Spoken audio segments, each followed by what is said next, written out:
हाँ तो प्यारे बच्चे, आप लोग कैसे हैं। हम लोग को आशा है कि आप लोग ठीक होंगे और पढ़ाई को चालू करते होंगे और पढ़ाई करते होंगे। जैसे कि हम पार्ट 4 तक पढ़ा चुके हैं, आज पार्ट 5 लेकर आए हैं। जैसे कि यहाँ पे प्रकाश का परावर्तन 5 है, चैप्टर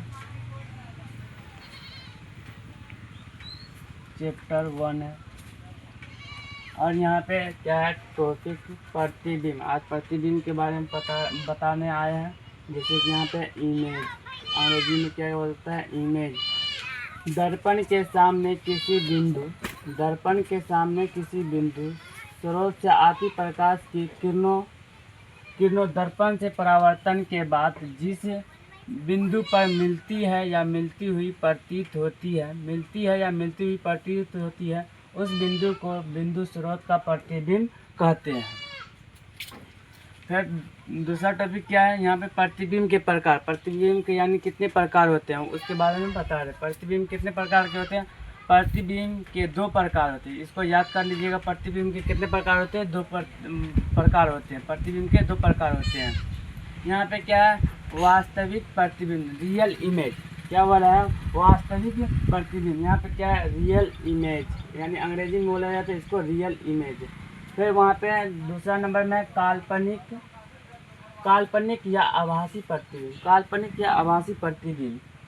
काल्पनिक प्रतिबिंब या आभासी। काल्पनिक यानी प्रतीत होता है उसमें और हम महसूस करते हैं, उसी को काल्पनिक या आभासी प्रतिबिंब कहते हैं। वर्चुअल इमेज, वास्तविक। तीसरा टॉपिक क्या है, वास्तविक प्रतिबिंब। किसी बिंदु स्रोत से निकलने वाली प्रकाश की किरण दर्पण से परावर्तन के बाद जिस बिंदु पर वास्तव में मिलती है उसे उस बिंदु स्रोत वास्तविक प्रतिबिंब कहते हैं। यहाँ पे क्या बोला बच्चों, यहाँ पे वास्तविक प्रतिबिंब। किसी बिंदु स्रोत से निकलने वाली प्रकाश की किरण दर्पण से परावर्तन के बाद जिस बिंदु पर वास्तव में मिलता है उसी को वास्तविक प्रतिबिंब कहते हैं। वास्तविक प्रतिबिंब के यहाँ पे प्रतिबिंब यहाँ पे वस्तु रखा हुआ, वस्तु के यहाँ पे यहाँ दर्पण है, दर्पण से मिलेगा और यहाँ फोकस से होके गुजरेगा। कैसे, फोकस से होके गुजरेगा। इसको F1।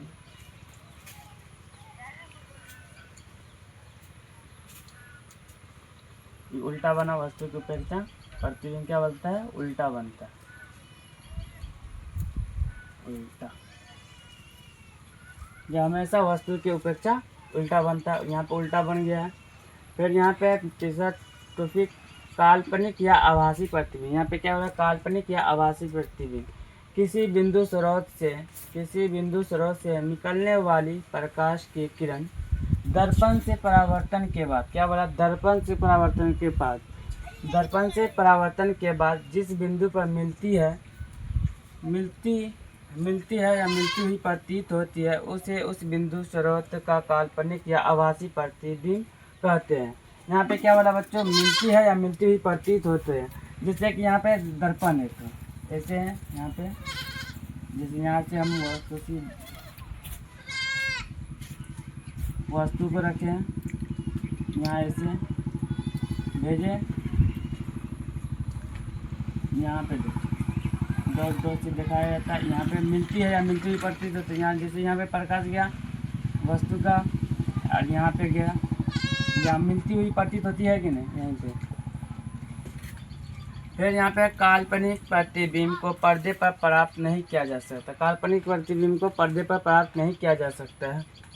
यह हमेशा वस्तु की अपेक्षा सीधा बनता है। जैसे यहाँ पे हमेशा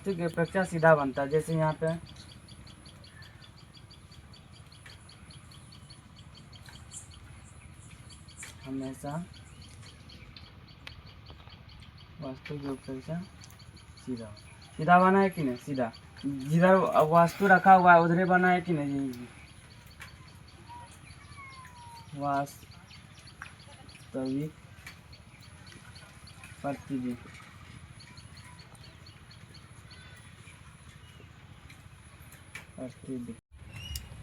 जैसे कि यहाँ पे नेक्स्ट टॉपिक है, क्या है नेक्स्ट टॉपिक, समतल दर्पण में बने प्रतिबिंब की विशेषता। समतल दर्पण है जो, उसकी बारे में विशेषता यानी उसके बारे में हमको याद करना है या उसके बारे में हमको देखना है क्या क्या लिखा हुआ है। समतल दर्पण में बने प्रतिबिंब की विशेषता, यानी विशेषता मतलब इसके बारे में हम जानेंगे, उसी को विशेषता बोला जाता है। समतल दर्पण में बने प्रतिबिंब की निम्न विशेषता है, यानी समतल दर्पण के प्रतिबिंब की निम्न विशेषता है।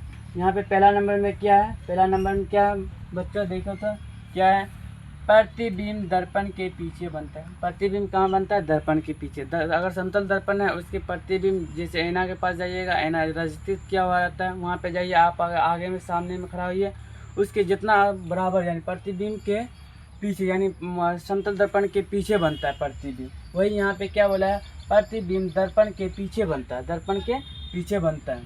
फिर दूसरा टॉपिक क्या है, प्रतिबिंब का आकार वस्तु के आकार, यानी प्रतिबिंब का आकार वस्तु के आकार के बराबर, वस्तु के आकार के बराबर होता है। जैसे आपका प्रतिबिंब आकार वस्तु के आकार के बराबर होता है। तो यहाँ पे तीसरा टॉपिक क्या है, तीसरा टॉपिक प्रतिबिंब वस्तु की उपेक्षा सीधा बनता है, प्रतिबिंब वस्तु की उपेक्षा सीधा बनता है।